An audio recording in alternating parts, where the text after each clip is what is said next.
तुमचे फोटो बिटो नंतर, कारण तो जगला तर तुम्ही जेवाल. ज्याचा उतारा बाधित आहे, ज्याचा 7-12 बाधित आहे, त्याला तातडीने एकरी 50,000 रुपयाची मदती झाली पाहिजे. मोठा महापूर आलेला आहे, त्यांची घरं उद्ध्वस्त झालीत आणि ह्यांना यांचे फोटो टाकायचे. जनाची नाही तर मनाची जरी थोडी असेल ना, कारण आज साधं ऊसाचं पीक जरी असेल किंवा छोटी एखादी भाजी जरी किंवा बाकीच्या गोष्टी करायच्या असतील, सुद्धा 25-50,000 रुपये एकरी लागतात. आणि दुसरं याच्यामध्ये सरकारने कुठलेही त्यांचे किती MM पाऊस झाला, काय झालं, किती झालं, यांचे निकष काय आहे, त्या निकषास तो शेतकरी बसतो का?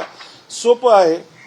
ज्याचा उतारा बाधित आहे, ज्याचा 7-12 बाधित आहे, त्याला तातडीने एकरी 50,000 रुपयाची मदती झाली पाहिजे कुठल्याही परिस्थितीत.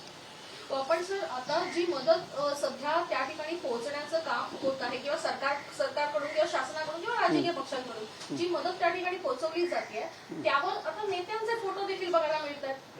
म्हणजे काय झालं, कसं आहे, दुसऱ्याच्या दुःखाचा विचार न करता माझा प्रचार कसा होईल, माझी निशाणी कशी तिथपर्यंत पोहोचेल. मला हेच तो दुर्दैव झालंय महाराष्ट्राचं, की महाराष्ट्रातला जो सभ्यपणा होता, सुसंस्कृतपणा होता राजकीय, तो आता नष्ट पावलाय. म्हणजे शेतकरी जो लाखोंचा पोशिंदा आहे, जो बळीराजा आहे, त्याचं पशुधन सुद्धा गेलेलं आहे. आज जमीन तुम्ही जर बघितली तर ती संपूर्ण आता नापीक होईल, इतका मोठा महापूर आलेला आहे. त्यांची घरं उद्ध्वस्त झालीत आणि ह्यांना यांचे फोटो टाकायचे.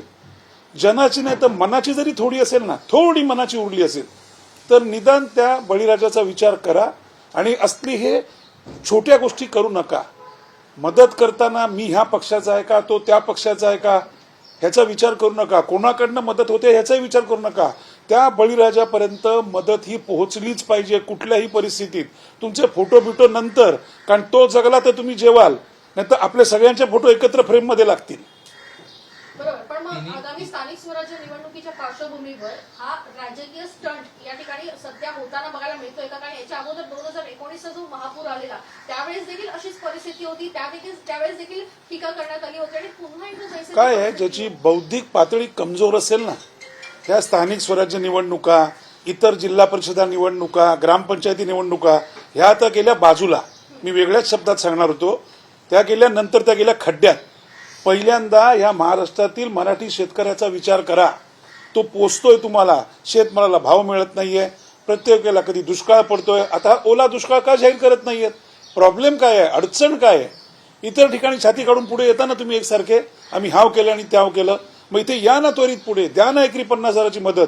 आणि जी मागतोय ती कमी, ती अत्यंत तुटपुंजी आहे, हेही लक्षात ठेवा. कळलं का? नुसतं टीव्हीवर चमकण्याकरता स्वतःचे फोटो टाकणे, आम्ही आज इकडे गेलो, आम्ही आज ह्या तालुक्यात गेलो, त्या बांधावर गेलो, त्याच्यापेक्षा शेतकऱ्यांना तातडीने आर्थिक मदत कशी पोहोचेल हे त्या उतार्यांचा अभ्यास करून लगेच द्या.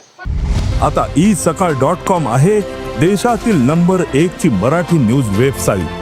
प्रत्येक अपडेटसाठी isakal.com ला नक्की भेट द्या.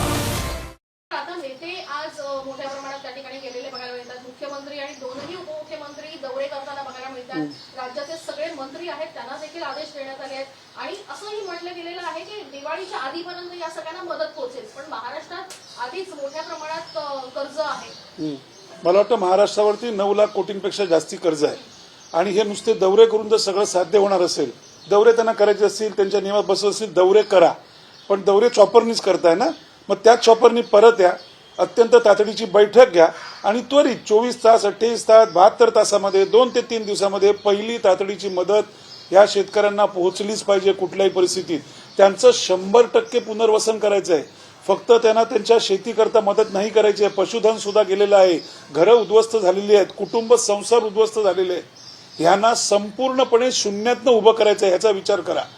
बांधावर जाणार ते कुठेही जा, ज्या चॉपरनी जाताय, ज्या हेलिकॉप्टर जातात, त्यांनी लगेच परत या तुमचं सगळं झालं की. आणि आपापसातल्या कुरवडी असतील त्या थांबवा. एक जण फोटो टाकतोय, दुसरा म्हणतोय फोटो का टाकला, हे आता विषय राजकारण बाजूला ठेवा. थोडी माणुसकी आता मनामध्ये आणा, थोडी माणुसकी उरली असेल तर. सर, दुसरा असा प्रश्न आहे की सध्या छत्रपती शिवाजी महाराज पार्क येथे असलेला महाराजांचा जो अश्वारूढ पुतळा आहे, त्याची दुरावस्था मोठ्या प्रमाणात होताना बघायला मिळत आहे. कारण पीटीसीच्या बैठकीमध्ये देखील स्थानिक आमदारांनी हा मुद्दा लावून धरला होता.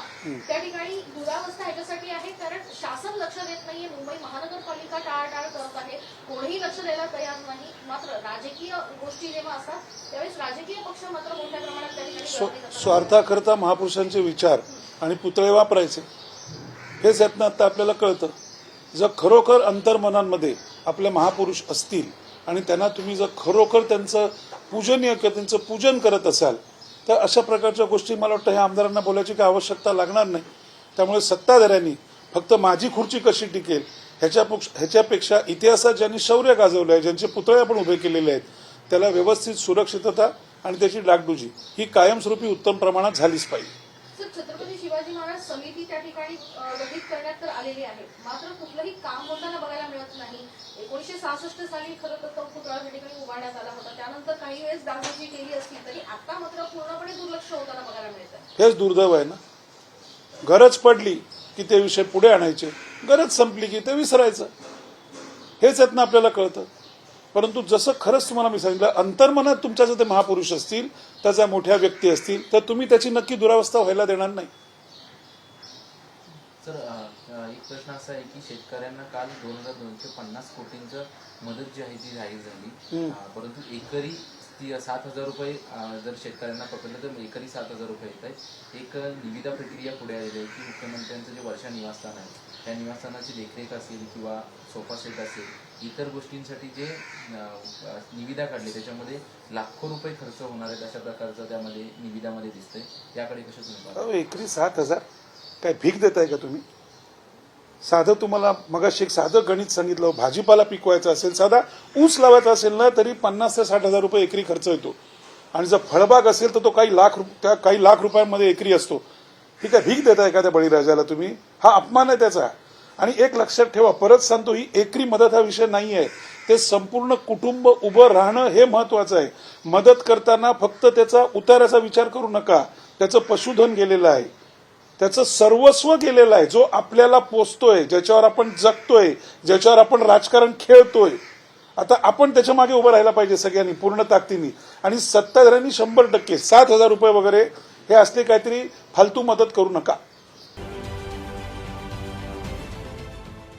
देश विदेशातील प्रत्येक घडामोडींचे लाईव्ह अपडेट मिळवण्यासाठी आता साम टीव्हीच्या सर्व सोशल मीडिया प्लॅटफॉर्मला लाईक, फॉलो आणि सबस्क्राईब करा. तसंच सर्व नोटिफिकेशनसाठी बेल आयकॉन प्रेस करायला विसरू नका.